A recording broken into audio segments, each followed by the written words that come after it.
key to understanding any of these medicine wheels. It is their circular nature, indicating the circle of life and the essential need to integrate each part of our nature into a single functioning whole, putting together all the bits of ourself into something that works.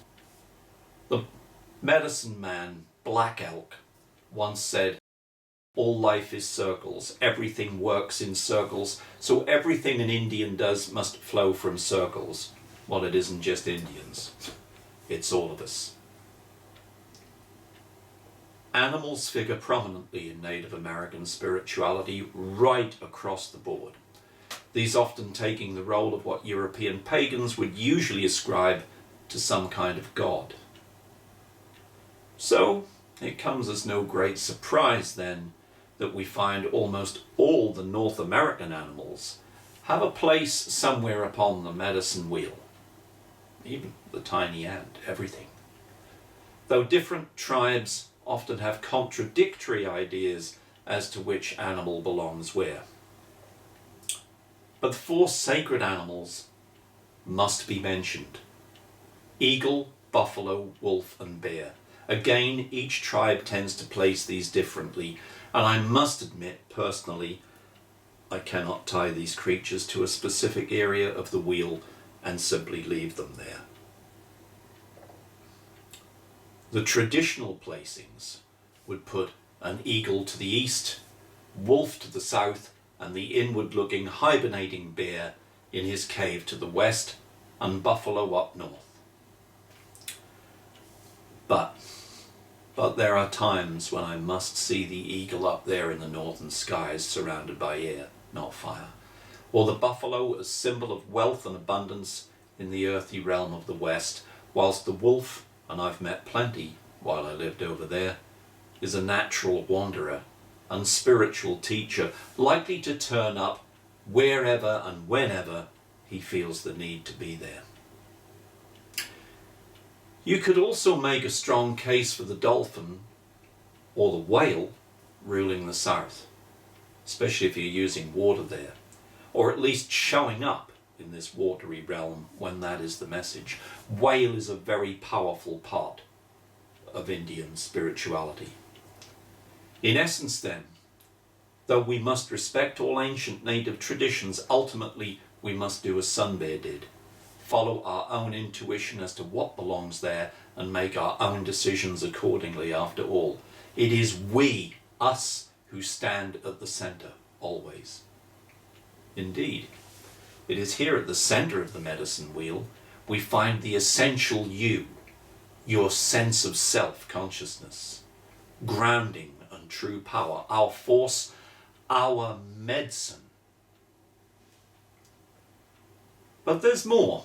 There's always more.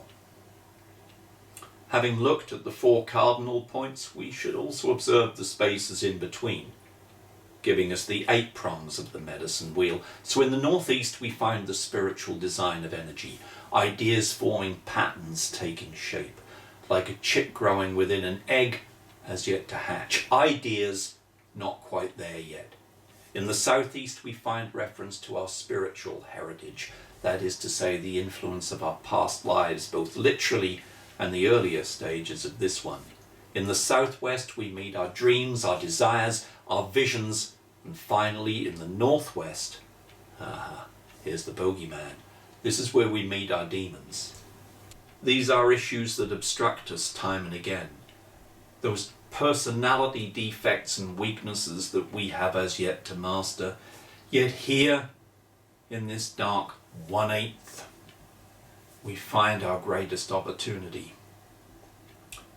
This is where we turn weakness to strength. This is where the youngster who gets bullied turns into the Karate Kid and kicks ass. Or the girl who struggled for years with her weight goes on a fitness program and becomes Miss World or Slimmer of the Year. So what is the medicine wheel? It is a map of the universe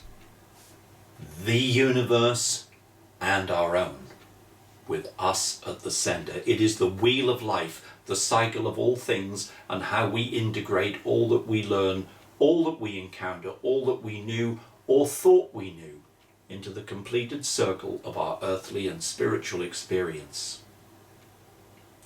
But there's more again.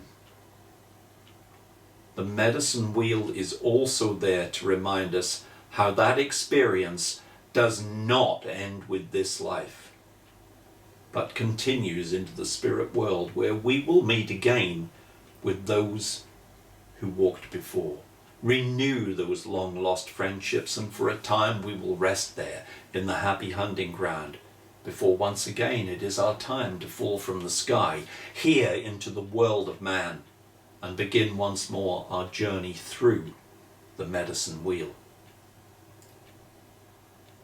One day I heard something call out to me, "Write a song about Stonehenge." And I sort of asked back, how would I do that? What would I call it?